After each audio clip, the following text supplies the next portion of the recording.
So let's first take a look at the True North calendar. And this is the year view of the calendar year. And it is broken down into 4 different quarters: quarter 1, quarter 2, quarter 3, and quarter 4, as you can see here, and it's all color coordinated.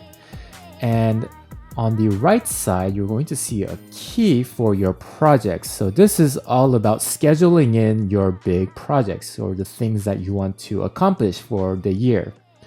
And so as an example, I just put in here, like, we want to be writing a book and finishing a book. So you want to set a schedule, a timeline for when you want to be writing your book, and you want to mark that the same color as this key here. So as you can see, the key indicates that this is green, and so on those dates you can go ahead and select that, and then you can highlight the background and make it into that green color. Okay, same thing goes for the other colors. Say that you want to have a break, then you can just go to this color and then you can see what color it is, right, by going up here, and then you can just highlight that and you can color code that into the light blue color there. All right, so this is just a big overview of the entire year and the projects that you want to accomplish. So it should be pretty self-explanatory and pretty easy to use. Okay, now let's take a look at the monthly view of this tool. And it is broken down into many different components. And I just set an example right here. And the first thing that I want you to take a look at is the date. The date indicators right up top, right? And these aren't just dates. This is actually used as a habit tracker. And what a habit tracker is, it's simply keeping track of whether or not you are doing your habits on a daily basis.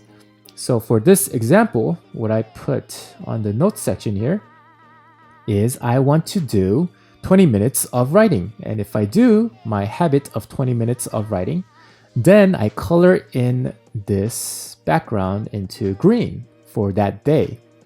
And then if I do it the next day, then I mark it as green again. And if I miss a day, then I indicate that as red. So it gives you a good bird's eye view of whether you or not you are completing your habits. And the rule that I like to give for this habit tracker is, and I've adopted this from James Clear. He's the author of Atomic Habits, which is a great book, by the way. I'll leave a link to the book down below if you want to grab a copy. But he says that you can miss a day, but just don't miss 2 days in a row, all right? Just don't miss 2 days no matter what. So this is a good way to keep your habits going and to make it a skill that you can really sustain. All right. So the next component that I want to take a look at is the checklist. Right. This is for your tasks, for your daily tasks.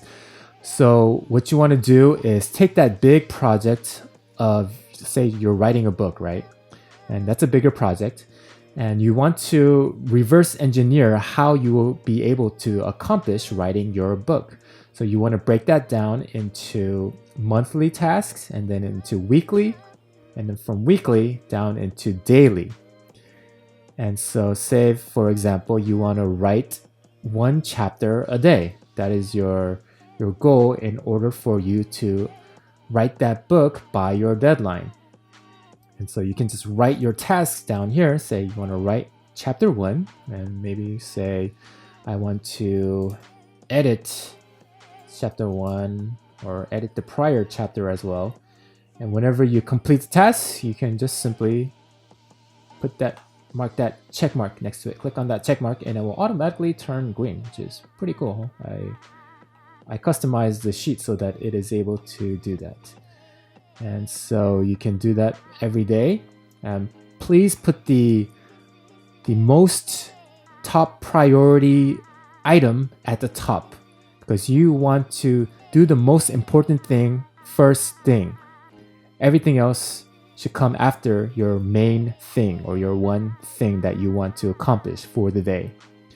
And the thing about this checklist and this daily task list, this is only for your work or your projects. So don't put like, I gotta do my shopping today, or I gotta do grocery shopping, I gotta do laundry today. So this is only for work related tasks.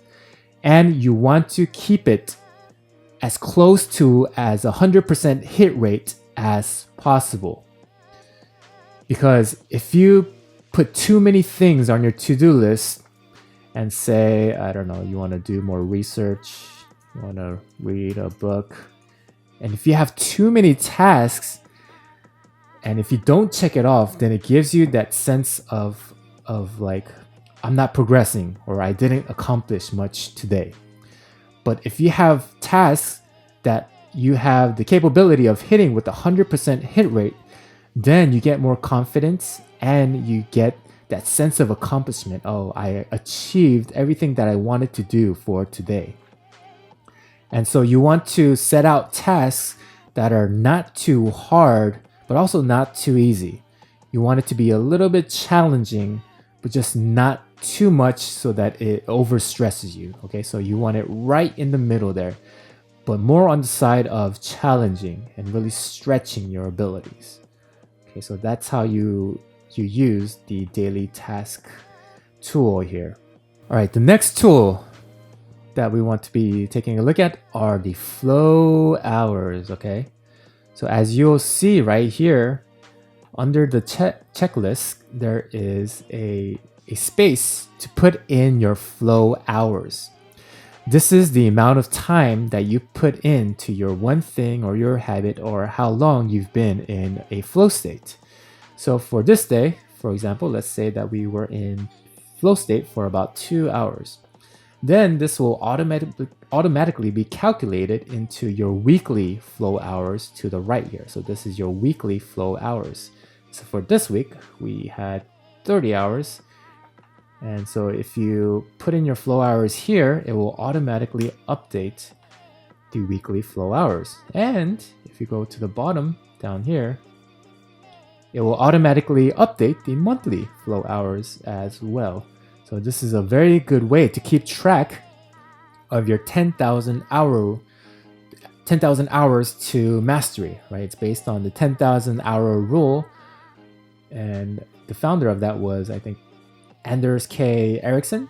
And he found out that world-class experts and just geniuses at their craft had a minimum of 10,000 hours of deliberate practice.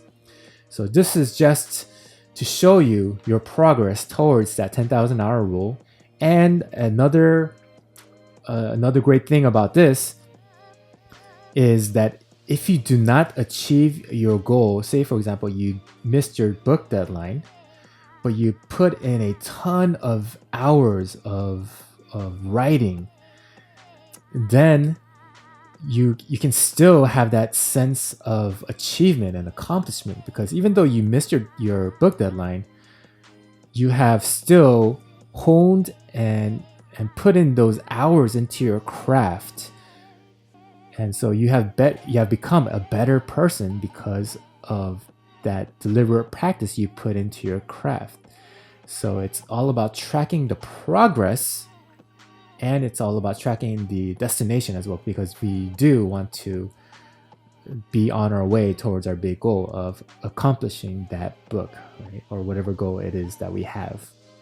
So it's keeping track of the journey and keeping track of the destination. That's the cool thing about this tool here. Say I spent about 3 hours writing my book, right? Then it will show up right here and also on the bottom as well. And a good way to keep track of the flow hours is to use a timer. And one timer that I like to use is called the egg timer. And I'll leave a link to this down below. But with the egg timer, it's really simple. So you just put in the amount of minutes or hours right after the slash right here, and you will be able to have a timer and the alarm will go off every 90 minutes or whatever, 60 minutes say, and it will go off every hour, indicating that an hour has passed, and you can just update your flow hours right here and say, for example, let's say that I left off at 1 hour and then another hour has passed. I can just put 2 here, and another hour has passed and I can put a 3 here. So I can keep updating that as I work on my one thing.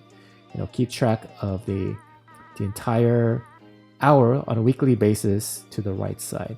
So that's really cool. So if you can see on the bottom here, you'll see that the tabs are separated into months.